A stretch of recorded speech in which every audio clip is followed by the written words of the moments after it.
Ok, nada, antes de empezar, ¿verdad? Tenemos que darle, además de darle las gracias a Daniel, ¿verdad? Por estar aquí.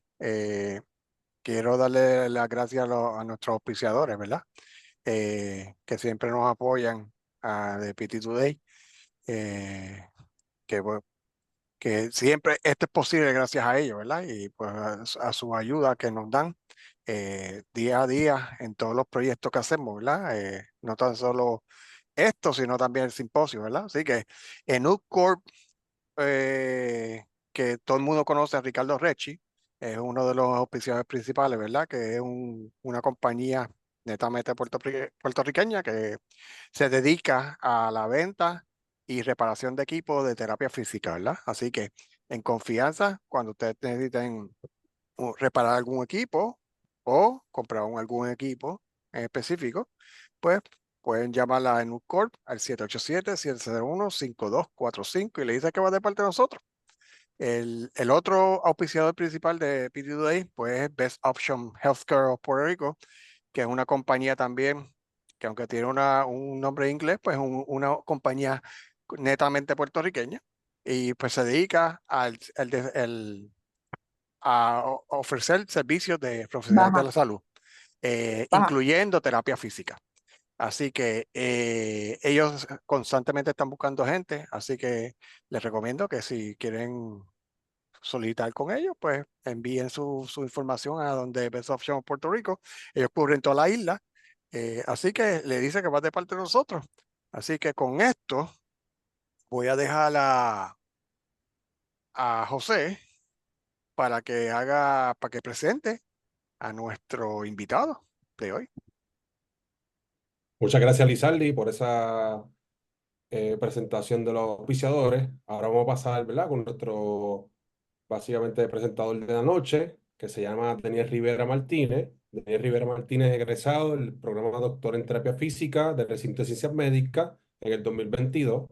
Además, posee una maestría en higiene industrial de la Escuela Graduada de Salud Pública del Recinto de Ciencias Médicas y un bachillerato en biología de la Universidad de Puerto Rico, recinto de Calley. Como estudiante, fungió como vicepresidente de la Asociación de Estudiantes Doctores en Fisioterapia, mejor conocida como AETFI, y perteneció al Consejo de Estudiantes del Recinto de Ciencias Médicas como senador estudiantil y en este cargo presidió el Comité de Ley y Reglamento del Senado Académico del Recinto de Ciencias Médicas. Además, forma parte del Comité de Legislación de la Asociación Puertorriqueña de Fisioterapia, mejor conocida como APF, desde el 2019, y en la academia fungió como profesor brindando el curso de Introducción a la Economía Industrial para el programa de Higiene Industrial de la Escuela Graduada de Salud Pública de Recinto de Ciencias Médicas y como profesor de Laboratorio de Anatomía del programa de Medicina de la Universidad Central del Caribe, mejor conocida como la UCC, y actualmente labora como terapista físico en el área de rehabilitación de manos y ortopédica en Puerto Rico, Hand and Sports Rehabilitation, y es profesor de anatomía en la UCC y el actual presidente de la APF, mejor conocida como la Asociación Puertorriqueña de Fisioterapia. Y esta noche nos va a estar presentando un artículo que está escrito por un médico, precisamente, se llama Sierra G. Phillips, que es un MD, pero se conoce como an Evidence-Based Review Overuse Risk Injuries in Athletes. Así que nos va a estar hablando, ¿verdad? Como él, como el área de expertise o ¿verdad? El área donde más ha trabajado, el área de la mano y la muñeca y upper extremity. Así que Daniel, ¿verdad? Tiene vasta experiencia desde que se graduó en esta área anatómica. Así que nos va a estar hablando justo con este artículo sobre, ¿verdad?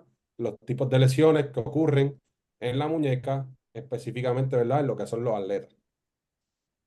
Pues muchas gracias primeramente pues, por invitarme a participar con ustedes. Gracias al equipo de PT Today que siempre apoya a la PF y apoya a la profesión y brinda estos espacios para pues, conocer un poquito más de las distintas áreas de terapia física. ¿Pueden ver el PowerPoint? Sí, Sí. Perfecto. Como mencionó José, pues el artículo que vamos a estar discutiendo hoy es relacionado al área de mano y muñeca y se titula An Evidence-Based Review of Overuse Risk Injuries in Athletes. Este artículo, este artículo eh, pues nos habla de las distintas lesiones que podemos ver en atletas en lo que es extremidad superior, específicamente mano y muñeca. Los objetivos de esta presentación van a ser pues, presentar las lesiones por sobreuso más comunes en atletas que menciona el artículo y vamos a discutir la sintomatología y algunos procesos diagnósticos para identificar estas lesiones. Hablando un poquito más del artículo, pues la autora de este artículo es Sierra Phillips. Ella es una cirujana ortopeda especialista en cirugía de manos y este artículo fue publicado en Orthopedics Clinics en el 2020. Esto es una revista científica donde pues se publican papers de las últimas tecnologías y técnicas en el campo de la rehabilitación y cirugía musculoesqueletal. Entre ellas hay varios temas medulares y se publica 4 veces al año. Así que como vemos, nuestro artículo no tiene tanto un enfoque terapéutico, pero voy a mencionar varios ejemplos en esto, pero sí nos ayuda a identificar y describir algunas patologías en manos que son comunes dentro de ciertos deportes. A lo mejor hay deportes que no son muy comunes actualmente en Puerto Rico, pero cada vez van a ser más comunes. Como por ejemplo, vemos lo que es el beach tenis, el pickleball, el mountain bike, que a lo mejor en los pasados 10 años no se veían estos deportes y han llegado a Puerto Rico y pues un análisis personal, cada vez que vemos este resurgir o surgimiento de nuevos deportes, también vemos un surgimiento de nuevos pacientes con nuevas lesiones y cada vez pues vemos más deportes, más personas físicamente activas. No sé si se han dado la vuelta por la Laguna de donde los fines de semana se ven las canoas y el remo, que para mí es algo que no es nada de común y lo estamos viendo ya aquí en Puerto Rico. Así que este tipo de deportes van a traer una serie de lesiones también. A manera introductoria, el artículo menciona que aproximadamente el 25% de todas las lesiones relacionadas al deporte están, valga la redundancia, relacionadas a una actividad específica dentro. ¿A qué me refiero? Cada deporte tiene una técnica específica, unos movimientos específicos que no son parte de nuestra vida cotidiana. Así que esos movimientos específicos que muchas veces están fuera de nuestros rangos normales de movimiento, fuerza, flexibilidad, pues estos movimientos, si uno no está totalmente preparado físicamente, puede llevar a una lesión. Algunas de estas actividades específicas del deporte podemos mencionar lo que es el sobreuso, que va a ser pues, el tema principal de la noche de hoy. También podemos ver el impacto repetitivo de alguna, por ejemplo, un balón en alguna estructura, rasgos de movimiento extremos que son bastante comunes en la mayoría de los deportes.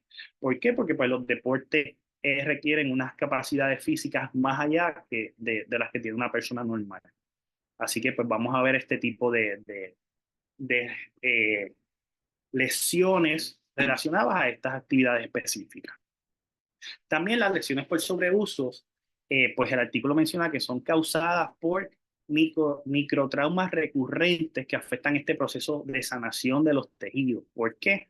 Como el deporte, en su mayoría, pues este artículo menciona en atletas que se dedican al deporte prácticamente full time.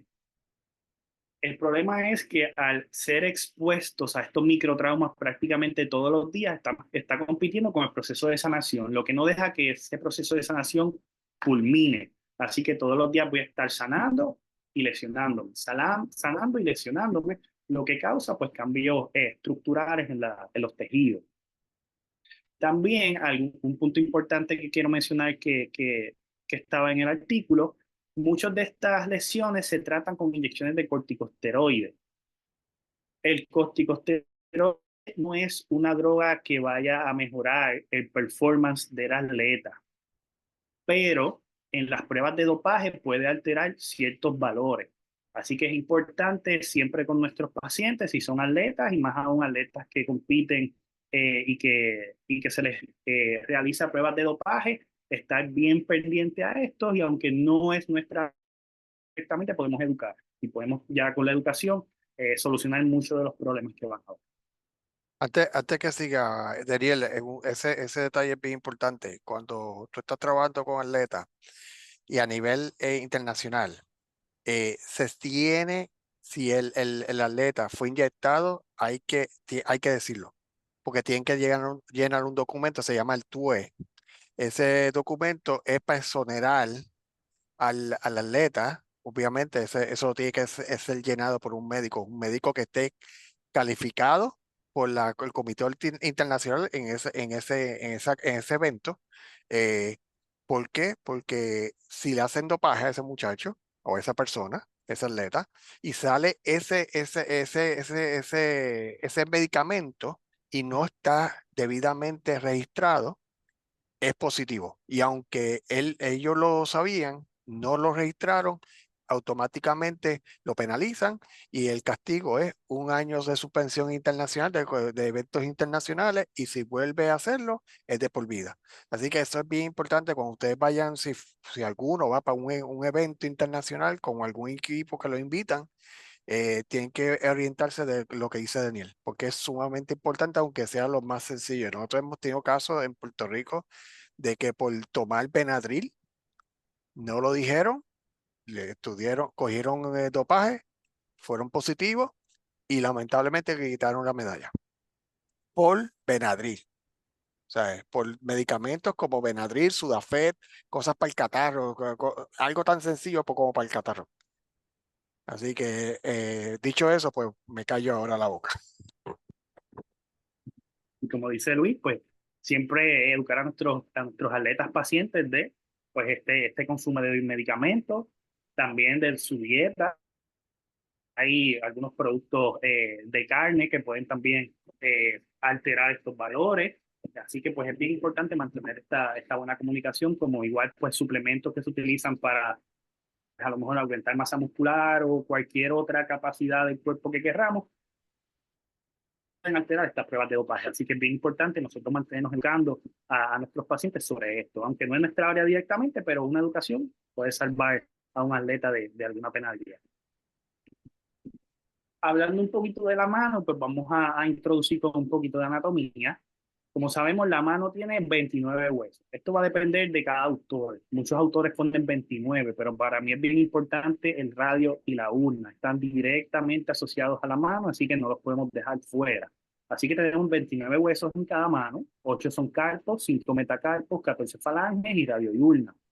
Así que si lo multiplicamos por 2, porque tenemos 2 manos, tenemos casi 60 huesos de todo nuestro cuerpo, están simplemente en nuestras manos.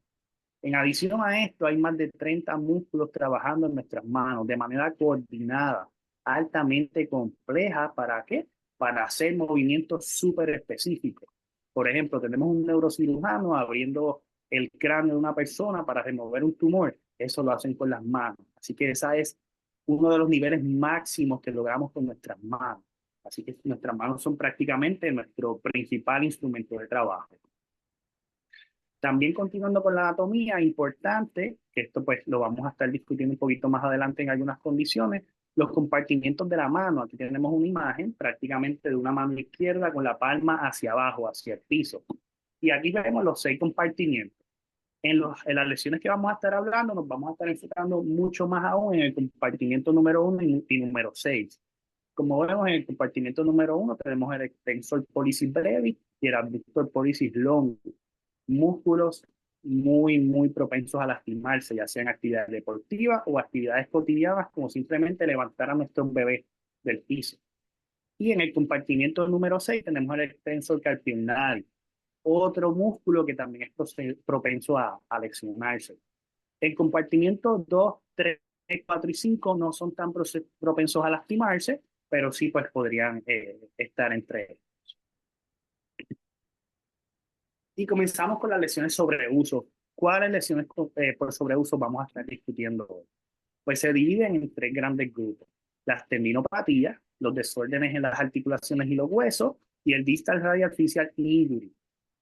Entre las tendinopatías vamos a estar discutiendo un poco lo que es la tendinopatía de Kerr-Vein, la intersection syndrome, tendinopatía del tensor carpi ulnaris, flexor carpi ulnaris y flexor carpi radialis. Entre los desórdenes de articulaciones y huesos vamos a estar discutiendo lo que sería el síndrome de impacto ulnocarpal, también el síndrome de pinzamiento dorsal de la muñeca, el síndrome de impacto del proceso estiloide de la urna y el síndrome de impacto del Hamid-Lünen. Si tienen alguna duda, con confianza me pueden interrumpir o escribirla por el chat. Creo que no lo veo bien en el chat, pero pues me aviso. Hablando de las tendinopatías. Las tendinopatías las podemos dividir entre dos principalmente. Una tendinopatía generalmente en un término amplio es cualquier afección que afecta el dolor, el tendón y causa dolor e hinchazón. Entre ellas tenemos dos principales. Cabe destacar que cada autor puede definir estos términos de manera distinta, pero la variación es bien poca. Pero esto pues a grandes rasgos. Pues tenemos dentro de las tendinopatías la tendinitis, que pues a manera simple es la inflamación del tendón, únicamente del tendón. También tenemos las tendinosis. En las tendinosis pues ya es un proceso degenerativo, un poco crónico, en donde se van a afectar las fibras de colágeno del tendón, causando un cambio estructural. Como sabemos, ocurre lentamente y mucho de lo que causa esto es el uso repetitivo, las lesiones por sobreuso. Así que van directamente asociadas al paper que vamos a estar discutiendo. Y también hay que destacar la tenosinovitis. Esta es una inflamación de la vaina que rodea el tendón, no del tendón. Pero de igual manera, una inflamación de la vaina del tendón puede hacer que el tendón también se inflame. Así que pues es bien importante cada uno de estos términos. Y vamos a comenzar con nuestras tendinopatías. Vamos a con una de las más comunes, tenosinovitis de Kerbein. Esto es una tendinopatía de la muñeca, es de las más diagnosticadas, así que va a causar dolor, como vemos, en el área del pulgar dorsal, cerca de lo que es el proceso estiloide del radio. Esta afección va a lastimar lo que son el abductor pollicis longus y el extensor pollicis brevis. Y esto se encuentra en el compartimiento número 1, como vimos en la imagen anterior. Como sabemos, los síntomas son hinchazón cerca de esta área y sensibilidad a la palpación. Y se pueden hacer varias pruebas especiales para pues, diagnosticarlo. La causa principal es la fricción entre el tendón y la membrana. Así que pues el uso repetitivo de estos músculos puede causar este tipo de lesión. Los mecanismos de lesión y los deportes, pues mayormente se da cuando hay un agarre fuerte o desviación ulnar. ¿Qué deportes podemos ver con este tipo de mecanismos? Lo que es el tenis, el golf y el remo. El tenis y el golf, ¿por qué? Porque hay que agarrar un instrumento y llevarlo a ciertas posiciones según pues, la posición de la bola. Y el remo, como mencioné ahorita, no es un deporte común en Puerto Rico, pero ya lo estamos viendo en la Laguna del Condado. Yo solamente lo he visto ahí, pero si lo vi ahí, quiere decir que pues a lo mejor en otros lugares se está dando. Es un deporte nuevo que pues si sigue en aumento, pues vamos a poder ver este tipo de pacientes en nuestras clínicas. La mayoría de las veces se da por una pobre mecánica, por una pobre técnica, y se da mucho en atletas que comienzan en este tipo de deporte. ¿Por qué? Por eso mismo, tienen pobre técnica o pobre mecánica. Al tener poco conocimiento de esta técnica y mecánica, hacemos unos movimientos que pues nos ponen un poquito en riesgo a tener este tipo de lesión. También se ha visto este tipo de lesión en voleibolistas, porque no solamente por el movimiento, sino por el impacto constante del balón en esta área. Así que un voleibolista, aunque no haga este movimiento de desviación radial con extensión o movimientos del pulgar, vamos a ver que la bola constantemente cayendo en estos tendones o en la vaina va a causar microtraumas. Así que esto me estuvo bastante interesante porque va totalmente fuera de lo que tenemos pues, normalmente en la mente sobre las causas de lo que es el Kerbein. Los diagnósticos, pues principalmente es un diagnóstico clínico y se pueden hacer las pruebas especiales de Finkelstein o Schoff. Cualquiera de estas se puede utilizar, no hay una mejor que la otra. Pues la sensibilidad y especificidad cambia un poco, pero son pruebas especiales que se usan como complemento para un diagnóstico, nunca como prueba diagnóstica. También se puede utilizar en MRI y ultrasonido El MRI a lo mejor puede ser muy complejo para esto, pero dependiendo de los casos se puede recomendar. Y muchas veces con un ultrasonido sencillo se puede diagnosticar. Como sabemos, las estructuras de la mano están bastante expuestas, no tienen mucha cantidad de grasa ni otro tejido como por el estilo, así que pues un ultrasonido puede servir de imagen diagnóstica para la mayoría de las afecciones de la mano que tengan que ver con tendones.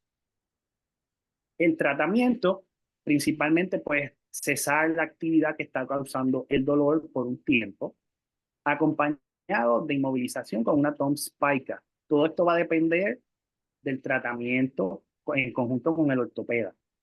No todos los pacientes van a necesitar una férula TOM spica, no todos los pacientes van a necesitar un cese total de las actividades.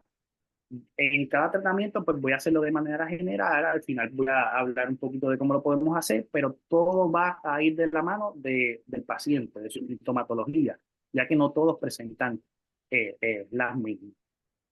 También O et al. Encontró que el 73% mejoran luego de 2 inyecciones, sin splints, de inyecciones de corticosteroides. Así que vemos que muchos de estos pacientes a lo mejor simplemente se benefician de inyecciones y no necesariamente tienen que ir a terapia.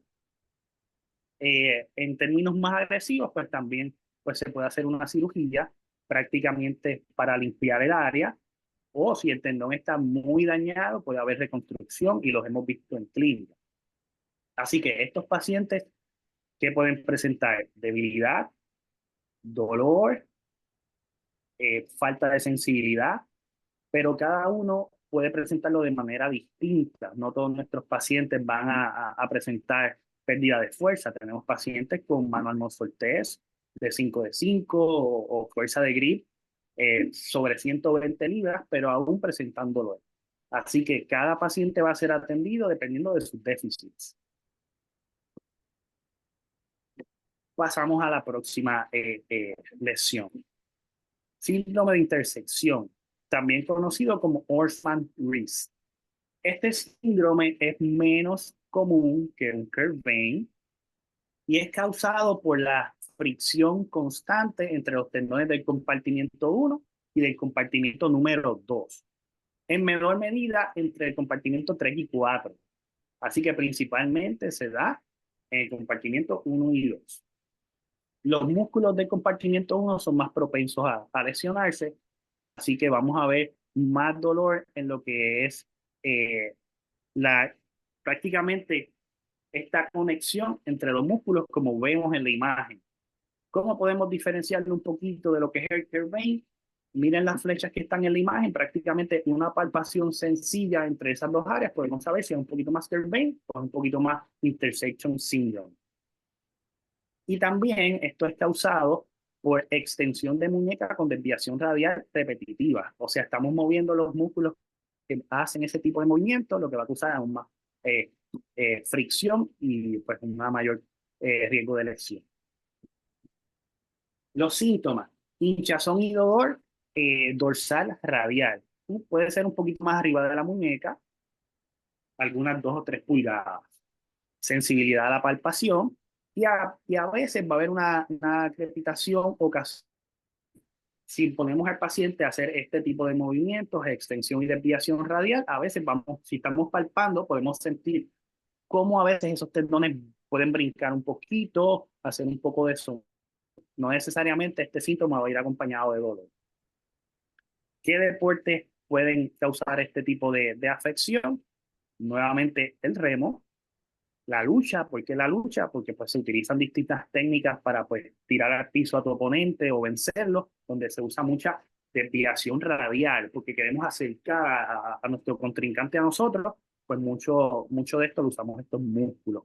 Deportes de raqueta, como por ejemplo pues beach tenis, tenis tradicional, pickleball, que sabemos que actualmente son los deportes más escuchados y más practicados ahora mismo en Puerto Rico.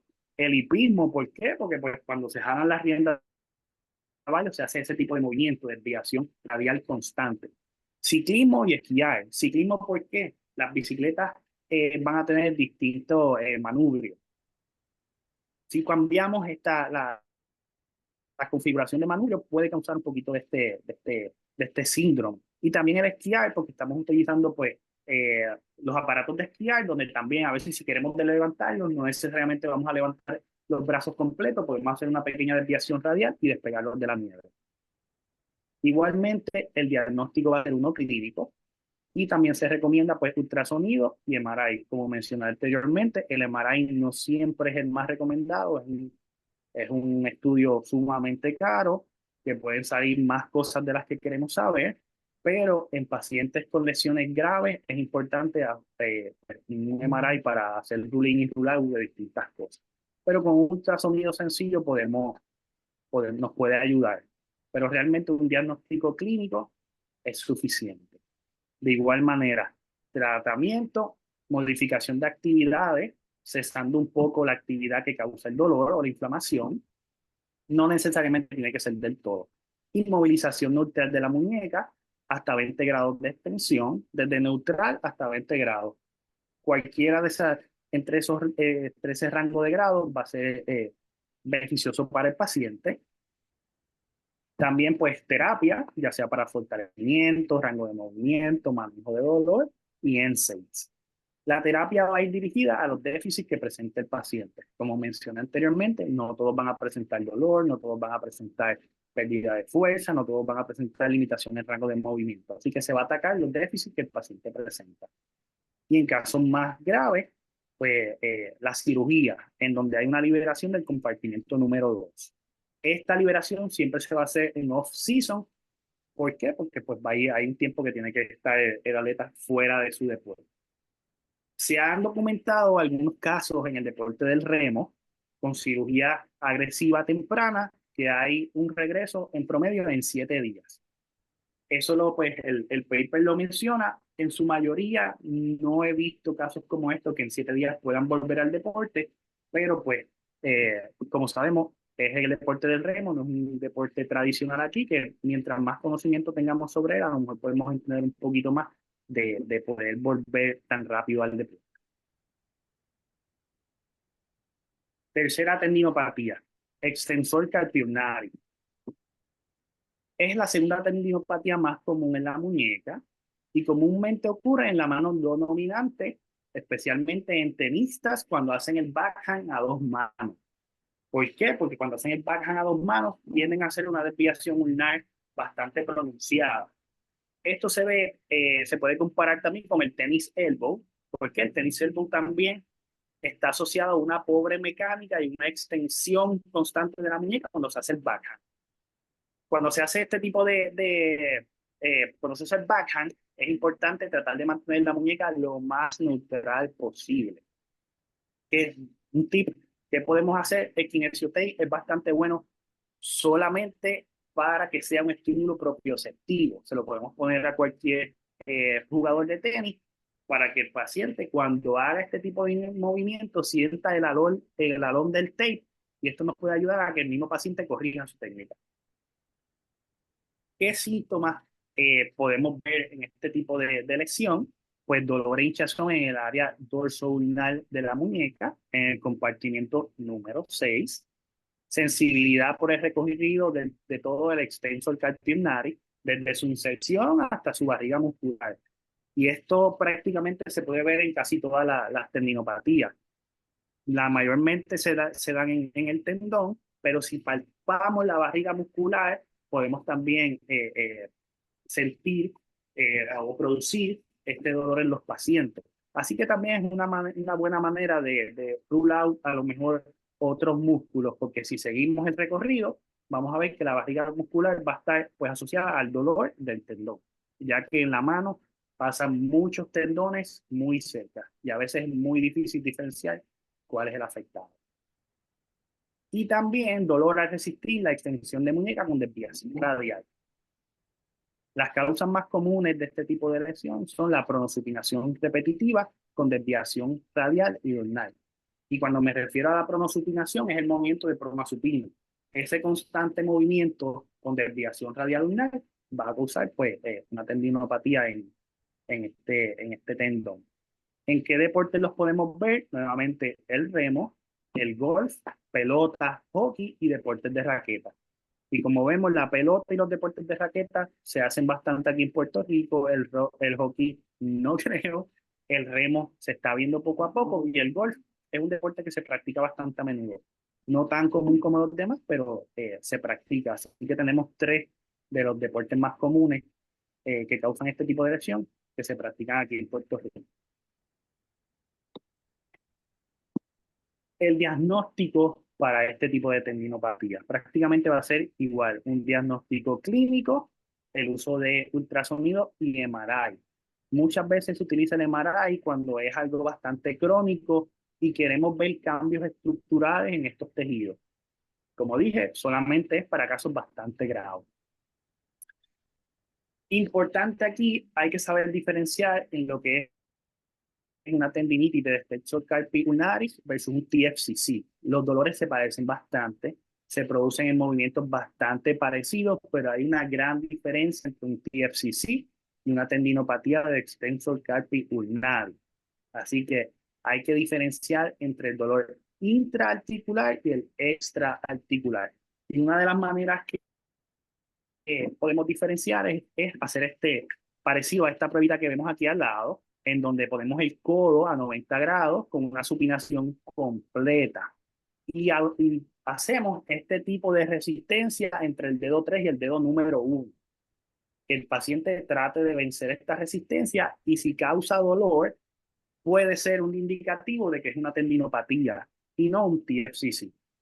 ¿Por qué podemos pensar esto? Porque la muñeca trata de estabilizar con el extensor carpi ulnaris al realizar este tipo de maniobra. Y al tratar de estabilizar la muñeca va a causar un poco de dolor. Esta prueba tiene una sensibilidad de 73, ahí se me fue un typo, 73.7% y una especificidad de un 85.7%. Así que si tenemos dudas en este tipo de diagnóstico, importante referir a un ortopeda de manos, especialista en manos, si tenemos algún pensamiento de que puede ser un TFCC. Tratamiento, modificación de actividades como prácticamente todas las tendinopatías, inmovilización de la muñeca siempre y cuando sea necesaria. La inmovilización puede ayudar mucho como puede perjudicar mucho. Toda articulación que inmovilicemos, mientras más días inmovilizada, más rango de movimiento puede perder. Y lo más importante en la mano es el rango de movimiento. Así que la inmovilización, cuando sea necesaria, terapia para corregir pues, déficits de dolor, fuerza, rango de movimiento y los NSAIDs. Las férulas también se pueden hacer para prevenir el movimiento que causa el dolor y aún así el paciente continuar en el deporte, tanto para esta tendinopatía como para otro tipo de lesión. Pero lo traigo porque pues, es importante que a lo mejor tenemos un atleta con una lesión que tiene que estar activo, ya sea porque viene un scout a verlo, porque pues, ese juego, si no van, a lo mejor pueden perder su contrato. Hay opciones de férulas para que el paciente continúe en su deporte. Esto no debe ser permanente. Este tipo de férula momentánea para el deporte va a ser por un periodo específico. También se puede tratar con inyecciones de corticosteroides en menor medida, porque sabemos que estas inyecciones también pueden debilitar un poquito el tendón. Así que muchas inyecciones pueden causar debilitación del tendón y en algún movimiento drástico o fuerte el tendón compensa. Ahí vemos una manita. Dime, Luis. Ahora sí. Daniel, una pregunta. Tú que trabajas mucho con manos, ¿verdad? Eh, una vez que le inyectan, ¿cuántos días ustedes le recomiendan que no haga mucha fuerza extrema para que, como tú dices, el tendón está débil? ¿Cuántos días se recomiendan para que el tendón se reponga, ¿verdad? Del efecto del medicamento y no haya una posible ruptura o lesión al tendón? En promedio, en personas pues, con una sintomatología normal, se puede decir 3 semanas. Esas primeras 3 semanas tenemos que cuidarlo bastante. Muchas de las inyecciones que recibimos en la mano deben ser tratadas como si fuera una cirugía. Prácticamente las mismas precauciones, pero 3 semanas podría ser un comienzo para, pues, si uno no tiene guía del ortopeda. Muchas veces Este tipo de inyecciones vienen con una orden, con algún tipo de guía del ortopeda. Si no tenemos esta guía, a lo mejor 3 semanas puede ser bastante seguro para nosotros. Gracias. Claro. Pues como sabemos, en mayor medida, pues igual cirugía y también la inestabilidad del tensor carpio-ulnaris post cirugía se puede utilizar un Monster Spleen. Este tipo de férula es una férula que va desde la mano hasta prácticamente mitad del bíceps. Es una férula que va a inmovilizar el codo, va a inmovilizar para que no tengan pronación ni supinación, ni flexión ni extensión de muñeca. Una férula bastante agresiva, bastante grande, incómoda, y es una férula que se debe tener puesta la mayor parte del tiempo, tanto para esta lesión como para otras. Así que pues solamente se utiliza luego de una cirugía en este caso. Y el atleta puede regresar al deporte en promedio entre 3 a 6 meses, dependiendo si fue tratamiento conservador con terapia, si fueron inyecciones o si fue cirugía. Pero en promedio podemos llegar entre 3 a 6 meses a volver al deporte.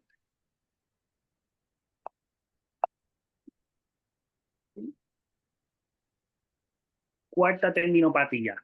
Esta va a ser del flexor carpio-ulnaris. Esta tendinopatía no es muy común, ya que este tendón no posee membrana sinovial. Así que solamente vamos a tener una tendinitis, no vamos a desarrollar tenosinovitis. En los casos anteriores, todo tendón que tenga vaina puede presentar una de dos o ambas a la misma vez. En este caso, solo vamos a tener una tendinitis. En este tendón se pueden ver tendinitis calcificantes o no calcificantes. Estas son las más comunes. No tanto por microtrauma, sobreuso, sino pues por estos depósitos de calcio en el tendón. Los síntomas son dolor en el aspecto volar ulnar de la muñeca, prácticamente cerca de su inserción. Y para ser más específico, se puede ver a 3 centímetros proximal de la inserción del pisiformis. Esto es cuando la tendinopatía va más dirigida a la inserción. Puede estar un poco alejada de esta, pero es bastante común en la inserción. En las tendinitis calcificantes, la inflamación, este dato es bastante importante, va a ir de moderada a severa, puede tener eritema y puede confundirse con gota o infección. Así que cualquier sospecha de infección en el área, tenemos que ver si realmente es una infección o es una tendinopatía del flexor carpio-ulnaris. ¿Cómo sabemos que no es infección? A lo mejor pues el paciente no presentó fiebre, no presenta todas estas otras sintomatologías que uno presenta en una fiebre normal. Así que esto va a ser bastante localizado, a lo mejor no hay picazón, no hay ningún visible más allá del enrojecimiento. Pero este dato es bien importante, ¿por qué? Porque se puede confundir con una inflamación y pensar que a lo mejor es una celulitis o algo por el estilo. ¿Cómo lo podemos descartar bastante bien? Con el movimiento. Casi siempre que tengamos una duda sobre qué músculo está lastimado, se manda al paciente a hacer el movimiento de ese músculo. Se pone un poquito de resistencia y podemos ahí también hacer un poquito de rule out no tan científico de lo que es una infección versus una tendinitis como es. ¿En qué deportes podemos ver esta tendinitis? Prácticamente en el golf y deportes de raqueta. Dos deportes bastante comunes aquí en Puerto Rico. El diagnóstico puede ser uno clínico, pero si es por calcificaciones, pues se recomienda una radiografía. También esta radiografía nos puede ayudar a hacer un rule-out de lo que es la artritis de la articulación del piriformes y el triqueto. Un ultrasonido a veces también puede resolver esto bastante, y un MRI en caso de pues, lesiones severas o sintomatología muy severa. Y debemos evitar la compresión de la articulación pisiforme triqueto. Esto sí va a elicitar el dolor. Tratamiento prácticamente como todas las tendinopatías, férula, medicamentos antiinflamatorios, terapia, inyección de corticosteroides, y cuando es algo muy grave, pues recurrimos a la cirugía. Las tendinitis no calcificantes se tratan con estiramiento, ejercicio y modalidades, prácticamente como un tenis elbow. Importante los estiramientos, ya que pues en la mayoría de las tendinopatías, si llevamos mucho tiempo en esta, van a haber pues cambios estructurales en lo que es las fibras de colágeno, como ya mencionamos, y el estiramiento va a ayudar a uniformar estas fibras de colágeno en el área y que no estén como un chicle, que prácticamente qué es lo que pasa cuando hay este tipo de lesiones sin movimiento. Si no hacemos movimiento, el colágeno se va a agrupar como si fuera un chicle y esto va a evitar que el tendón tenga la flexibilidad adecuada. Quinta tendinopatía, tendinopatía del flexor carpi radial. Esta tendinopatía es pocamente afectada, es pocamente común, y los síntomas van a estar dirigidos a dolor e hinchazón en el área radial cerca del trapecio y en peor flexión y desviación radial de la muñeca. Este músculo va a pasar, como vemos en la imagen, por unos canales cerca del trapecio. Así que, aunque no es una tendinopatía común, es una tendinopatía que puede darse ya que el tendón no está tan libre como los demás. Y si está tan cerca de estos canales, como por ejemplo el que vemos en pantalla del trapecio, esa fricción se puede dar con el hueso y también causar esta tendinopatía. Así que también si palpamos cerca de esa área del trapecio, podemos elicitar un poquito el dolor. Las causas: sobreestiramiento, flexión crónica de la muñeca y a veces artritis en la articulación trapecio-trapezoide. Toda artritis puede causar tendinopatía si el tendón está muy cerca, ya sea por espuelones, ya sea por el mismo proceso inflamatorio que hay, o ya sea por cambios en la mecánica de movimiento que hace la persona. El dolor siempre va a cambiar la mecánica del movimiento. Un cambio de mecánica puede causar una tendinopatía. Los deportes que más comúnmente vemos estas tendinopatías: voleibol, baloncesto, polo acuático, deportes de raqueta y palo. Cuando me refiero a palo puede ser golf, todo este tipo de deportes, puede ser pelota. El diagnóstico, como prácticamente todo, va a ser un diagnóstico clínico, se puede confirmar con ultrasonido y se puede utilizar el MRI cuando tengamos a lo mejor alguna sospecha de ruptura del tendón o quiste. En la imagen que tenemos podemos ver cómo se ve el flexor carpi radialis cuando lo activamos y hacemos mucha fuerza, pues, con una desviación radial. Si quieren lo pueden hacer y así hacen una desviación ulnar, no se va a ver el flexor carpi radialis. Al hacer la desviación radial van a ver cómo esos tendones se levantan bastante de la piel. Esta podría ser también una manera de hacer un poquito de roll out con rompimiento del tendón, porque si vemos que se está activando de esa manera, obviamente el tendón está ahí. También, si tenemos alguna sospecha de fractura, porque si fue por algún tipo de trauma, es recomendable una radiografía para descartar fractura de escafoide y trapecio, específicamente escafoide. Una fractura de escafoide es una emergencia médica. Como sabemos, la irrigación del escafoide es distinta y una ruptura de este hueso puede dejar una parte sin irrigación. Muchas veces es con poco dolor o indolora, lo que lleva a que el paciente no busque ayuda médica. De aquí a 3, 4, 5 años el dolor aumenta y es que tuvimos muerte de ese pedacito de hueso que se quedó sin irrigación. Y de algo que se puede manejar de manera sencilla pasa a ser algo bastante grave con una cirugía mayor en donde tienen que remover parte de los carpos. El tratamiento: pues como toda tendinopatía, modificación de actividades, también se puede utilizar un TOM spica, medicamentos antiinflamatorios y terapia para fortalecimiento y estiramiento. De igual manera, inyecciones de corticosteroides y en casos graves, cirugía. Ahora vamos a hablar un poquito de los desórdenes en articulaciones y huesos. El primero que vamos a hablar, Punocarpal Impaction Syndrome. Las causas de este síndrome es contacto repetitivo de la cabeza de la urna con el TFCC y los carpos. Ya vemos que aquí se está añadiendo el TFCC, así que si se añade un TFCC lo va a complicar todo. Como vemos en la imagen, se ve un positive ulnar variance, donde la urna va a estar más alta que el radio y puede estar chocando con lo que serían los carpos o poniéndole bastante tensión al TFCC. Así que, ¿con qué movimientos podemos ver este dolor? Con pronación, desviación ulnar y un power grip. Esto también puede causar que el TFCC se rompa. Un rompimiento o lesión del TFCC lo va a complicar todo porque sabemos es una estructura con poca irrigación, lo que va a prolongar bastante en la recuperación.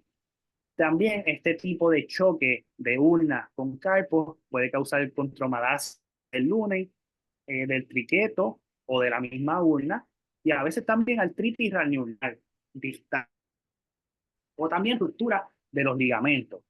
De algo sencillo puede pasar algo bastante grave, como vimos, TFCC es algo grave, con asias, artritis, rupturas de ligamentos, así que es importante un diagnóstico rápido de este tipo de condición. Que los atletas viven esto, así que van a estar prácticamente todo el año haciendo los mismos deportes y puede ir empeorando la situación. Síntomas: hinchazón y sensibilidad en la fobia de la urna, en el lunate y en la articulación lunotriquetal. También podemos sentir una crepitación con desviación ulnar y carga axial de la muñeca. Prácticamente nosotros podemos pedirle al paciente que haga este tipo de movimiento, nosotros hacerlo, palpar y sentir esa crepitación. Esta crepitación no siempre es presente. Y puede estar esta crepitación sin dolor y sin ningún tipo de déficit, así que crepitación sin otros síntomas, pues no es de preocupación. ¿En qué deportes podemos ver bastante este tipo de síndrome? Pelota y deportes de raqueta por el movimiento. Y en la gimnasia. En la gimnasia se puede con la carga repetitiva de la muñeca, que esta puede causar que se cierre la fisis radial antes de tiempo, así que el radio deja de crecer, la urna sigue creciendo de manera normal y tenemos un positive ulnar variance. Así que esto es, pues, en la juventud cuando se pone demasiada tensión a estas estructuras. El diagnóstico, pues, puede ser uno clínico, pero a veces se recomiendan radiografías para descartar quistes o esclerosis. Los quistes, pues, también se dan bastante común en esta área y también pueden causar un dolor bastante parecido y difícil de diferenciar. Así que si no podemos saber bien qué puede ser, si observando no podemos ver ningún quiste, pues podemos referir para que se le haga una radiografía y poder hacer un rule out. Tratamiento, prácticamente lo mismo de siempre: modificación de actividades, una férula para evitar los movimientos que provocan este tipo de dolor en el deporte. Así como vimos en una tendinopatía anterior, se puede hacer una férula para que el paciente siga practicando el deporte de manera momentánea. Medicamentos antiinflamatorios y terapia. También las inyecciones de corticosteroides. Y en casos más extremos, una cirugía, ya sea para una limpieza del área o para la osteotomía de la urna. Se le quita un pedazo de hueso de la urna para que así la urna esté al mismo nivel del radio y evitar este impacto constante. Otro de estos desórdenes, ulnar styloid impaction syndrome, un poco parecido al anterior, pero ahora va a estar causando el impacto, es el proceso estiloide. Como vemos en esta imagen, vemos la de la izquierda, de que dice long styloid, vemos un proceso estiloide bastante largo que puede chocar con los carpos. Es una lesión menos común y pues literalmente es causada por este impacto del proceso estiloide con los carpos. También puede ser causada por un trauma previo que produjo una mala unión del proceso estiloide o una no unión del proceso estiloide. Esto es bastante común en fracturas distales de radio. Cuando hay fracturas distales de radio, por caída, a veces también el proceso estiloide se fractura. No necesariamente el cirujano lo va a corregir. A veces le ponen un tornillito, a veces lo dejan ahí. Pero si este huesito no se une nuevamente o se queda en el aire flotando más cerca de los carpos que de la urna, puede causar este tipo de síndrome de impacto. Y se puede dar con extensión de muñeca y supinación máxima. Muchos de estos movimientos ustedes los pueden practicar y a veces vamos a sentir un poquito de dolor también. No necesariamente es que tengamos este tipo de desórdenes, es que pueden ser movimientos que no hacemos regularmente. Pero a estos atletas los afecta porque, como dije, hay movimientos específicos para cada deporte que no son movimientos comunes en nuestra vida real. ¿Qué otros síntomas podemos ver? Dolor en el lado ulnar de la muñeca o en el mismo proceso estiloide. Es un lugar fácil de palpar donde rápidamente podemos producir dolor, porque hay muy poco tejido entre el proceso estiloide y pues la piel. ¿En qué deportes podemos ver este tipo de síndrome? Golf, hockey y deportes de raqueta. Como sabemos, deportes de raqueta comunes en Puerto Rico, golf, pues no tan común, pero se juega. El hockey, pues no lo hacemos, pero pues puede que nos llegue alguien. Últimamente en nuestra clínica estamos en verano, llegan a lo mejor eh, personas de regiones que se juegan distintos deportes diferentes a nosotros, llegan de vacaciones y pues muchos de ellos también vienen a coger terapia y vemos también algunas de estas lecciones que a lo mejor no son muy comunes, pero sí son por personas que vienen de vacaciones o por un periodo corto a vivir. El diagnóstico, un diagnóstico clínico, pero siempre, pues si no podemos hacerlo simplemente con el diagnóstico clínico, se puede confirmar con una radiografía o un MRI para hacer un rule out de otras afecciones, como por ejemplo artritis, condromalacia. ¿Por qué? Porque si constantemente va a estar estos huesos chocando, pueden desarrollar otro tipo de lesión y hay que hacer también un rule out. Tratamiento, modificación de actividades, la férula para evitar este tipo de movimientos durante el deporte, medicamentos antiinflamatorios y terapias, como también inyecciones de corticosteroides y en casos graves, cirugía, ya sea con la remoción del proceso estiloide y luego se coloca la férula gigantesca que les mencioné anteriormente. Así que si no se corrige, el ortopeda puede remover ese pedacito de hueso. Ahora vamos a hablar del síndrome de impacto Hamate-Luney. El 50% de la población va a tener un Luney Viegas tipo 2. Como vemos aquí en la imagen, este Luney, cuando está en tipo 2, va a articular con el Hamate. Esto no pasa en todo el mundo. Los que tengan el tipo 2 puede pasar. Los que tengan el tipo 1 no va a pasar porque el Luney no está en contacto directo con el Hamate. Así que si tienen radiografías viejas de sus manos, pueden buscar a ver qué tipo de Luney tienen. Y pues este síndrome se da por el impacto constante del Luney y el Hamate. Cuando específicamente cuando se hace desviación ulnar.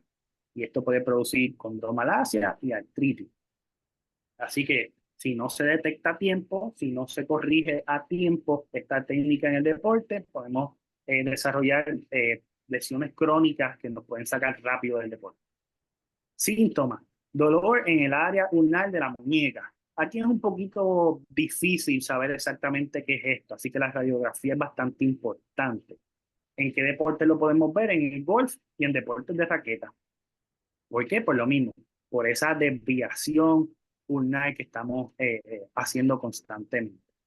Diagnóstico: podemos utilizar el Leishman Test, que pues podemos utilizar compresión axial en conjunto con desviación ulnar y pronación desde posición neutral. Esto puede elicitar el dolor. No necesariamente va a confirmarlo, pero es uno de los pasos que podemos utilizar y como dije, desde mi experiencia, prefiero también una radiografía para estar totalmente seguro que es esto. ¿Por qué? Porque es una lesión atada a una estructura anatómica. Así que con una radiografía lo vamos a ver claramente. Acaba de destacar una radiografía con un Luney tipo 2 no quiere decir que usted va a tener este síndrome. Este síndrome se da por unos movimientos específicos. Así que si usted la tiene, no se preocupe que no necesariamente le va a dar este síndrome. Y el tratamiento, pues inmovilización, antiinflamatorios, inyecciones corticosteroides.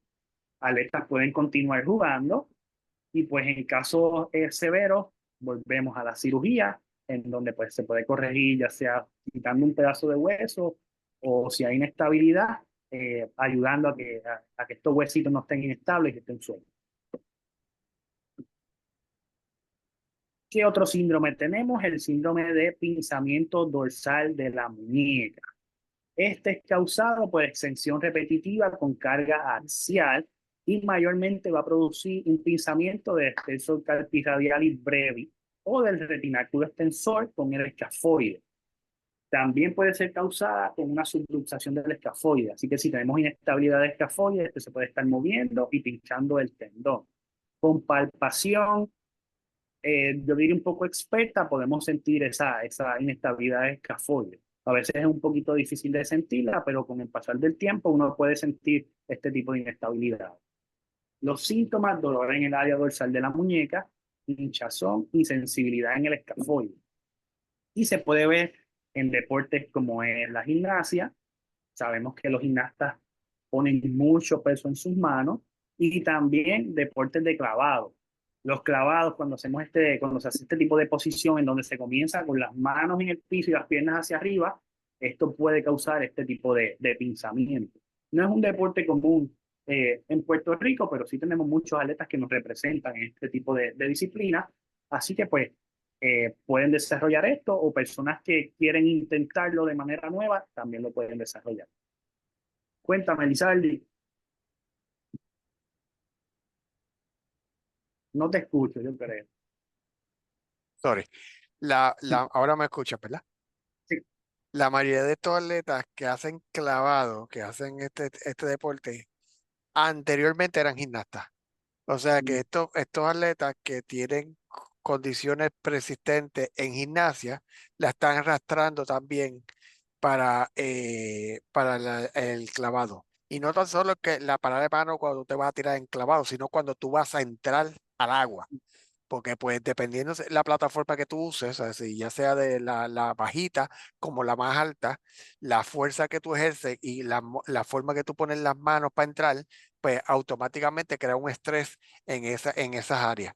Así que cuando yo trabajé con los Golden Boys, esta condición se veía, era como arroz y habichuela, se veía todos los días allí con los muchachos, y era por eso, o sea, por el sobreuso, sobrecarga, el tanto fuerza que hacían haciendo parada de mano, cuando empujaban en el caballo, el salto con el caballo.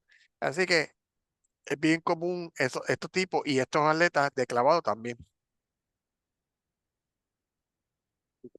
El diagnóstico puede ser uno clínico. Con tan solo el movimiento que estamos viendo en la imagen puede causar un pinzamiento. Así que pues, eso nos puede dar una visión bastante clara. Pero también se puede utilizar el MRI. ¿Por qué? Porque puede haber, como dije, una inestabilidad del escafoide. Y si a lo mejor es algún ligamento, pues solamente se va a poder corregir pues, de manera quirúrgica. Así que tenemos que saber cuándo referir o cuándo quedarnos con el paciente. Y como dije, el escafoide es uno de los huesitos más problemáticos en la mano. Pequeño, pero problemático, y puede causar múltiples lesiones. Así que todo lo que tenga que ver con el escafoide, siempre es importante hacer ese rule out.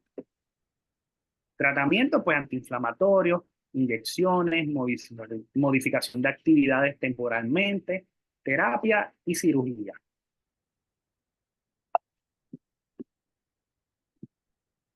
Ahora vamos a hablar de nuestra última lesión por sobredosis. Y esta es el distal radial facial injury. Esta se da en las poblaciones pediátricas. ¿Y por qué se da en las poblaciones pediátricas? Porque nuestras placas de crecimiento no están selladas, y entonces los ligamentos y la cápsula son más fuertes que el cartílago. Así que cuando hay tensión en esta área, el cartílago no va a poder soportar estas tensiones, así que se puede lastimar. Las causas: movimiento repetitivo, alto impacto, compresión axial, falta de torsión, distracción y entre otras. Estas causas las vemos en gimnastas. Esto es algo bastante común de los gimnastas. Se pueden dar en otras disciplinas, pero es bien común en los gimnastas. Así que esto puede llevar a un compromiso de la irrigación sanguínea de este cartílago, lo que puede causar microfracturas y también una fractura Salter-Harris tipo 1. En el futuro, esto también podría causar un positive ulnar variance y pinzamiento. ¿Por qué? Por lo mismo, si se afecta la placa de crecimiento, va a haber un problema en ese crecimiento, haciendo que la urna no crezca un poco más, crezca a lo normal. El radio es el que no va a crecer lo suficiente y va a causar los otros síndromes de impacto que mencionamos anteriormente. Así que en un atleta de gimnasia podemos ver prácticamente todas estas lesiones. Así que van a tener pues pues un historial bastante divertido, como uno diría. Síntomas: dolor al extender la muñeca de manera máxima y sensibilidad radiovital. El diagnóstico, mayormente aquí sí que vamos a necesitar prácticamente una radiografía y en algunos casos un MRI. Y el tratamiento mayormente es descanso de la actividad por 6 semanas. Este tipo de patología sí debe llevar un descanso obligatorio. Las demás se pueden modificar. Este tipo de patología hay un descanso obligatorio. En algunos casos se corrige con cirugía, inmovilización o terapia. Intervenciones. El artículo simplemente nos menciona este tipo de lesiones más comunes, nos da estos pequeños hints para poder identificarlas, hacer rule out, pero no nos habla de intervención. ¿En qué va a consistir una intervención? En lo que sería pues un área de terapia de mano. Principalmente rango de movimiento. El rango de movimiento es algo que yo quiero preservar y promover el 120% de las veces. La mano, al ser tan pequeña, al tener tantas estructuras, es bien propensa a la contractura. Una mano que tú dejes de mover por 5 días puede causar una contractura. Y mayormente, pues si es en la mano dominante, va a causar unos déficits funcionales gigantescos. Así que tenemos que mantener un rango de movimiento lo más posible. ¿Cómo lo vamos a hacer? Con estiramientos, movimiento pasivo, manipulaciones, movilizaciones, eh, simplemente ejercicios de rango de movimiento. Cuando hablamos de estiramientos, en estos casos los estiramientos no van a ser muy agresivos, simplemente llevarlos al punto de dolor, mantenerlos de 15 a 30 segundos, hacer movilizaciones articulares también nos puede ayudar a aumentar este rango de movimiento, alguna manipulación, pero es lo más importante, el rango de movimiento. Si un paciente a mí me llega a la clínica y me dicen darle una sola cosa, yo voy a trabajar el rango de movimiento. Es lo más importante. Y siempre se va a estirar o a mover la extremidad para la dirección que se tenga el déficit. Y como dije, siempre es importante mantener este rango de movimiento. ¿Qué otra cosa podemos hacer? Fortalecimiento. Fortalecimiento ya sea con el grip, podemos utilizar Power Web, podemos utilizar Therapeutic, podemos utilizar un Flex Bar.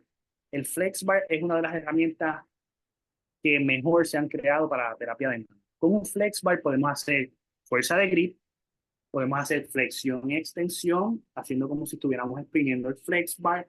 Podemos hacer pronación y supinación con el Flex Bar. De igual manera, podemos hacer desviaciones radiales, desviaciones ulnares.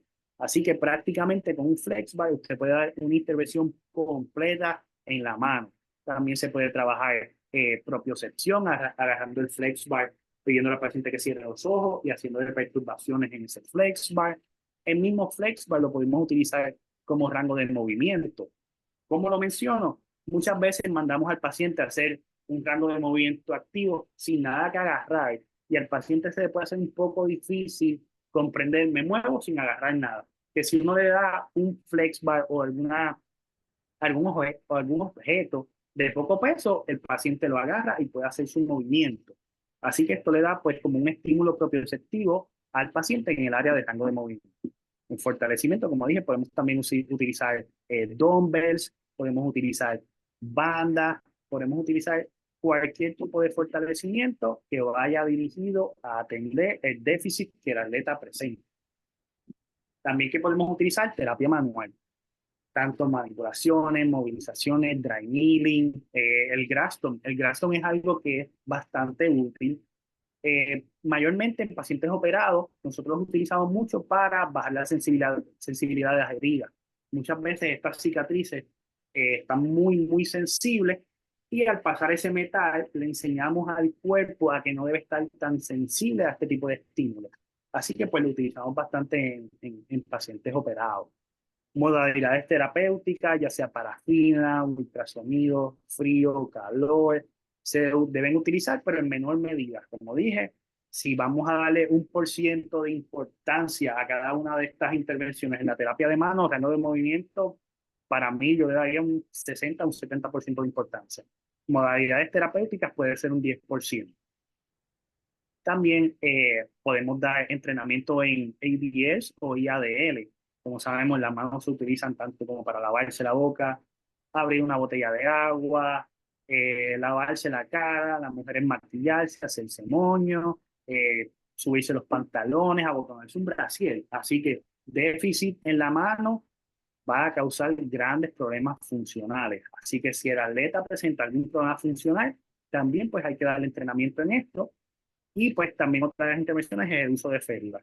Como vimos, en casi la mayoría de las lesiones que vimos, se puede utilizar férula. Lo bueno de las intervenciones en el área de mano es que todo lo que agarremos estamos trabajando mano. Así que el atleta se lesionó la mano, obviamente va a perder un montón de fuerza, va a presentar atrofia en toda la extremidad superior, porque la mano es fácil de ignorar. Me duele esta mano, la dejo de usar. La dejo ahí, se vuelve una contractura, la misma gravedad causa más inflamación. No es tan difícil como un pie. Un pie muchas veces lo tenemos que usar sí o sí para movernos. La mano la podemos pues, ignorar por un tiempo y eso es lo que nos hace tan propensos a contractura. La dejamos de usar, la mano se contractura. Pero de igual manera, si tenemos, por ejemplo, un pelotero que tiene una tendinopatía, un curve, algo sencillo, vamos a tratar de evitar los movimientos que elicitan ese dolor, pero podemos trabajar un bicep curl.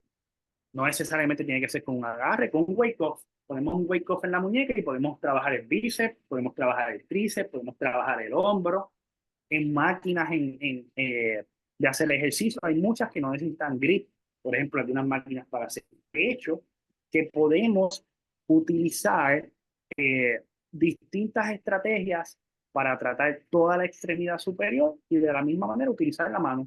Porque como dije, todo lo que agarremos, vamos a trabajar la mano. Así que esto nos da una ventaja de trabajar la mano, trabajar el codo y el hombro todos a la misma vez y así evitar que el atleta pierda fuerza, se atrofie mucho su extremidad superior, pierda condición. Así que pues esa es una de las grandes ventajas de la mano, que podemos modificar los tratamientos y hacerlo bastante divertido según la necesidad del paciente. Una conclusión personal. Como vemos, en los últimos años ha habido un aumento en actividad física en la población general. Hemos visto muchas personas que hacen triatlos, personas que están haciendo maratones, que están corriendo por las tardes, que se compran su bicicleta, que hacen beach tenis, que hacen pickleball. Este cambio en mentalidad sobre una salud física mayor, con una mayor actividad física, va a traer beneficios en salud, pero también pues, puede traer este tipo de condiciones. ¿Por qué? Porque va a haber un aumento también en deportes nuevos en Puerto Rico. Cada vez que llegue un deporte va a haber pues un lapso de tiempo en donde las personas van a querer practicarlo porque es común, porque es divertido, porque es diferente, pero hasta que no se establece como tal el deporte, que no llegan entrenadores, que te enseñan técnica, que te enseñan mecánica, movimientos correctos, en ese lapso vamos a recibir bastantes pacientes nuevos. Pasó con el beach tenis, está pasando con el pickleball, pasó con las mountain bike, y hasta que no se tenga un conocimiento completo de estos deportes nuevos, pues vamos a ver bastantes lesiones, mayormente por pobre mecánica. Siempre es importante el diagnóstico y que sea dado por un ortopeda especializado en mano o un cirujano de mano especializado en mano, mayormente un ortopeda. Sabemos que los hospitales no están capacitados para hacer diagnósticos de afecciones de mano. Todos los días nos llegan pacientes que fueron al hospital, a urgencia, le dijeron que no tenían nada, siguieron su vida normal y luego se convirtió en una lesión mayor. Porque no tienen las herramientas para diagnosticar de manera correcta, hay una lesión en las manos.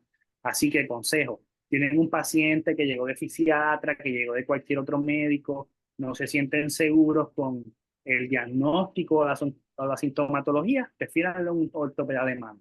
Le pasa algo a usted o a algún familiar, sí, vayan a sala de emergencia, resuelvan al momento, pero luego saquen su cita con un ortopeda especializado en mano, si es que sigue el problema, para recibir un tratamiento especializado, un diagnóstico específico y se pueda identificar la causa específica de la lesión.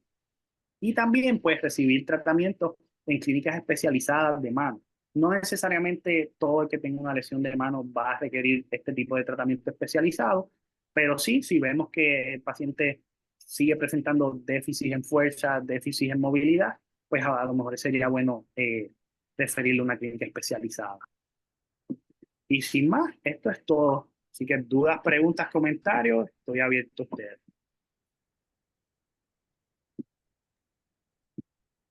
Que tenga preguntitas, puede quitar el mute y puede abrir y puede preguntar.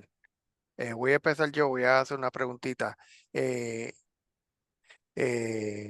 Daniel, ¿cuándo, si fuera el caso que tú no tienes una imagen y te llega este paciente, cuándo es que tú crees que es necesario pedir o recomendar una imagen? Ya sea pues 3 semanas después de tratamiento y no está mejorando, 6 semanas. ¿Cuál es tu opinión de eso? Pues prácticamente todo va a depender de esa visita inicial. Si vemos que los síntomas son bastante graves y también que los síntomas no están asociados a un movimiento que usted conozca. Por ejemplo, usted llega a un diagnóstico, usted piensa que es un curve vein, usted hace los movimientos que hace ese movimiento, ese músculo, disculpen, y a lo mejor no es cónsono, ahí levante bandera. Igual manera, si usted ve que el paciente prácticamente 3 semanas, 3 semanas tanto como para inyecciones, como para también usted decir, aquí hay algo raro, de 21 días a 30 días. Si el paciente no está presentando mejoría, los síntomas cambian con el pasar de las semanas. Ahí es momento de decir, ok, necesito referirte a un especialista. Uno puede hacer las pruebas especiales, uno puede hacer las palpaciones, elicitar el dolor con los movimientos, plasmarlo en la nota de progreso y enviarla al ortopeda. Esto también ayuda a que el ortopeda pues tenga también un poquito de dirección hacia dónde vamos. Pero prácticamente de 21 a 30 días, si usted ve que su paciente no mejora, es bueno referirlo. Bien, bien importante cuando estamos hablando de imágenes. Acostúmbrense a ver la imagen, no solamente lean la lectura del radiólogo. Muchas veces son seres humanos y pueden fallar. Y si ustedes se acostumbran a estar viendo imagen y ven algo, ustedes pueden llamar al radiólogo y consultarlo con el radiólogo, consultarlo con el ortopeda y decirle, mira, yo estoy viendo algo aquí que aunque dice que no es normal, no parece normal. Y ha pasado, o sea, eso lo digo que ha pasado. Tengo casos que he visto cosas y el radiólogo escribe que es normal y no es normal. Y pues al fin y al cabo había algo. Otra cosa que te iba que iba a decir, comentar, cuando estamos hablando de terapia manual y movilizaciones, es bien importante los que practican y los que hacen movilizaciones. Va a depender del dolor. O sea, esto no es que tú vas a hacer mover la articulación como si no hubiera pasado nada. O sea, hay diferentes técnicas y si ustedes no están acostumbrados a hacer esas técnicas, tienen que practicarlas primero. O sea, tengan mucho cuidado. O sea, porque grado 1, grado 2 es para manejo del dolor. Si no hay mucho dolor, pues tú puedes utilizar ya más para ganar movimiento, pues ya son grado 3, grado 4, ¿verdad? Pero si hay mucho dolor, no pueden utilizar grado 3, grado 4 para tratar de ganar movimiento, pues si tiene mucho dolor. Así que es bien importante eso, o sea, que cuando ustedes hacen terapia manual y movilización articular, tienen que saber cuál es el objetivo. O sea, si es mejorar, aliviar el dolor o si es mejorar, ganar movimiento. Porque si no, pues lo que pueden hacer es empeorar la situación en este caso. Así que ese era un comentario nada más que quería dar. Siguiendo el punto de Lizardi, bien importante lo que dice. Hay que estar bien seguro cuál es el enfield, cuál es la estructura que está causando esta limitación en movimiento, si viene de la articulación, si viene de los tejidos blandos, y si son pacientes operados con ORIF o simplemente sin ningún tipo de aparato que le pongan adentro. A mí me encanta utilizar las radiografías para yo estar 100% seguro si voy a manipular fuerte o voy a hacer un estiramiento fuerte, pero a mí me gusta más y me siento más seguro cuando tengo una radiografía en la mano. Porque si tenemos un paciente que se fracturó un dedo, luego vino a donde nosotros, no tiene movimiento, tenemos que estirarlo, manipularlo. Yo quiero ver si esa fractura fue cerca de la articulación, si la configuración de la articulación cambió, Si el Enfield que estoy sintiendo es porque el callo es un poquito más grande y lo que estoy tocando es el callo. Así que a mí me gusta mucho la radiografía cuando voy a hacer manipulaciones agresivas o bastante fuertes. Sin ellas las puedo hacer, pero es más recomendable tener esa radiografía. ¿Alguna otra pregunta del público, de la gente? Yaris escribió que excelente conferencia, Daniel. José, ¿tú quieres añadir algo? ¿Quieres decir algo? Sí, quería darle las gracias a Daniel, ¿verdad? Porque para que sepan, ¿verdad? Cómo surgió este artículo, pues básicamente yo estaba trabajando con un equipo de voleibol, ¿verdad? De la Liga Puertorriqueña de Voleibol y precisamente un atleta fue a hacer un bloqueo y tuvo una lesión de hiperextensión de muñeca y pues me dio con buscar un artículo para yo poder, ¿verdad? Tener un poco más de información de una región que es no solamente compleja, sino que existen hasta certificaciones específicas para estas personas, especialistas, ¿verdad? O terapistas físicos, terapistas ocupacionales que trabajan con las manos, específicamente con las manos. Así que esto es un área bien compleja, ¿verdad? Es un área, como dijo Daniel al principio, que se utiliza muchísimo, o sea, es un área completamente funcional, casi al 100%, ¿verdad? Al diario. Como decimos, ¿verdad? Como yo le digo a los estudiantes, estas son nuestras habichuelas, básicamente las manos. Nosotros utilizamos las manos en terapia física básicamente para todo, ¿verdad? Así que surgió de ahí, básicamente, de una lesión de un atleta y le doy las gracias a Daniel, ¿verdad? Por sacarle su tiempo y darnos esta charla donde el artículo es precisamente que no es escrito por un terapeuta físico, sino por un médico ortopeda y es diagnóstico diferencial completo, básicamente, de un área que, como dije, es compleja, es específica y hay certificaciones aparte solamente para la mano. Eso no existe, entiendo yo, que para más ninguna otra región. Obviamente, sí hay una subespecialidad en upper extremity para aquellas personas que hagan una especialidad en deporte, pero hay certificaciones específicas para la mano. Así de compleja es la mano y así de compleja esta área y este artículo básicamente habla de lesiones bien específicas con diagnóstico diferencial completo,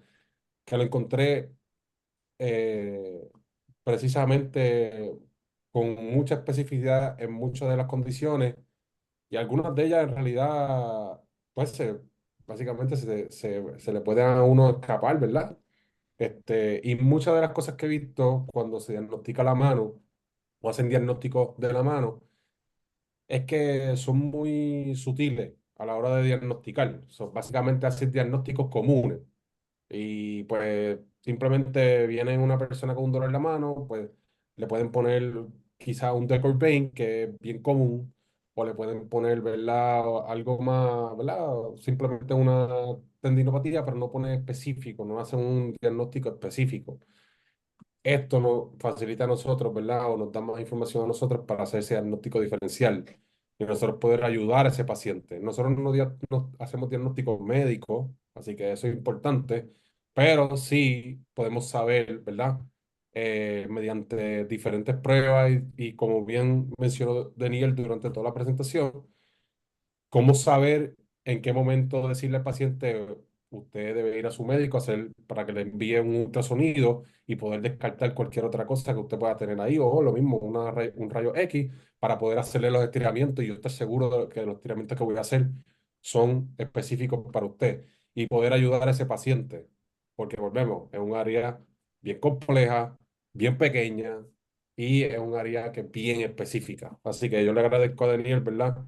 Porque no solamente, ¿verdad? Nos dio todo lo que estaba en el artículo, sino también nos habló de su experiencia, que es bien importante, ¿verdad?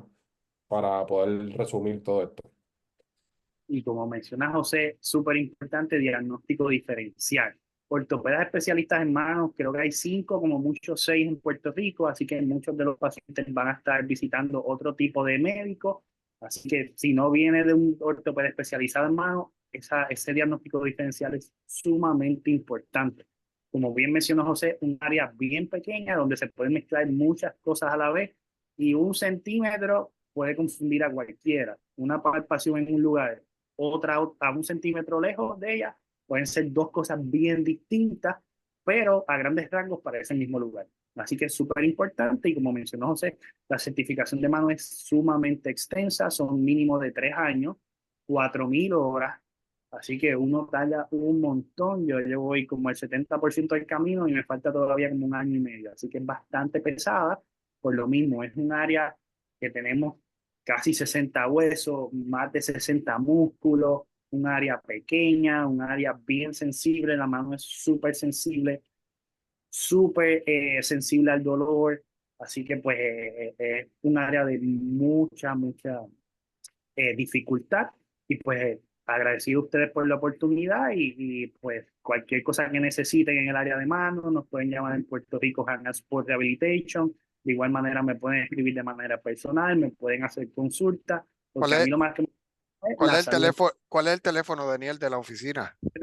787, a buscarlo por ahí, que no me lo sé de memoria, 789, déjame, que te lo voy a escribir aquí en el chat. Eh, En aquí, lo que, en lo, ajá, dime. 787, lo voy a escribir aquí en el chat, 689-7803. Ahí lo tienen en el chat, ya está ahí escrito. Bien importante porque, miren, y esto es algo que pasa en Puerto Rico. En Puerto Rico, como dijo Denis, hay como 6 ortopedas de mano y la mayoría está en el área metropolitana. Así que si ustedes buscan en la isla, puede ser que sea uno o dos máximo. Porque desde que yo sepa, yo conozco como 3 o 4 que están en el área metropolitana. O sea, si hay 4 como en el área metropolitana, los demás tienen que estar regados en la isla, así que sería uno, dos, máximo 3 en la isla. Así que se presta para eso, a que muchos vayan a ortopedas que no son especialistas de mano, o que vayan a su médico de familia, o a su fisiatra, y pues se atiendan con los que no, con los no que no son especialistas, y no significa que no saben, yo no estoy diciendo eso, pero estamos hablando de zapatero a su zapato, vamos a ponerlo así. Así que es bien importante, antes de irnos, Daniel, tú lo dijiste al principio, pero quiero que lo vuelva a decir, la convención va a ser en octubre, ¿verdad? ¿Octubre?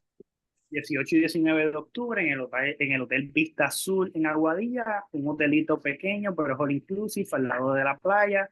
Si cogen el all inclusive van a tener comida, bebida y estadía, así que pues es bastante económico en comparación con los demás, así que los esperamos allí con un curso de neurología, uno de pediatría, uno de piso pélvico y uno exclusivo para asistentes. Así que pues tenemos para todos nosotros, para que disfruten también de eso. Eso es para que ya vayan apuntándolo y vayan separando la fecha, ¿verdad? Obviamente que después no digan que no lo supieron a tiempo. Así que ya lo saben, va a ser en Aguadilla esta vez. Para los que también dicen que siempre es el área metropolitana, ¿verdad? Pues ahí tienen para que apoyen a la PF. Tengo que darle las gracias a Daniel, como dijo José, por su tiempo, por su expertise, ¿verdad? Por esta charla que estuvo súper buena, súper interesante, ¿verdad? A la APF que siempre nos ayuda, o sea, a todos. Estoy hablando a todos en general de toda la APF, de todos los todo el grupo, ya sea Manchi, ya sea Daniel, ya sea Misa, ya sea todo lo que son parte de la APF, siempre nos ha ayudado. Y por último, pues darle las gracias pues a nuestros auspiciadores principales, ¿verdad? Que siempre también nos ayudan a hacer esto, que es Enuc Corp, que están en la Avenida Monserrate, ¿verdad? Que son los de venta y reparación de equipo de terapia física, y a Best Option Healthcare, que es una compañía puertorriqueña que da servicios profesionales, incluyendo terapia física. Así que, dicho esto, pues nada, si alguien más quiere decir algo, si no, pues buenas noches y los esperamos el mes que viene. Tenemos ya otra conferencia ya cuadrada, si Dios quiere, y en agosto tenemos una y en septiembre tenemos otra. En septiembre va a ser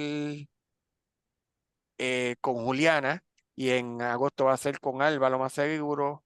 Septiembre va a ser una de pickleball, lesiones en pickleball. Así que como es la fiebre, ahora esa es la fiebre, pues la fiebre, pues vamos a traerle una charlita de eso sobre lesiones en esos atletas, específicamente de extremidad inferior, para no estar dando muchos detalles, ¿verdad? Porque no soy yo el que lo voy a dar. Y la de agosto todavía se la debo, no sé de qué va a ser el tema, si va a ser un journal club o vamos a hacer un webinar o lo que sea, pero vamos a hacer algo. Así que nada, los esperamos el mes que viene. Gracias, José, por tu tiempo, porque sé que también estás orado. Y nada, buenas noches. Si no hay nada que más que alguien quiera decir algo.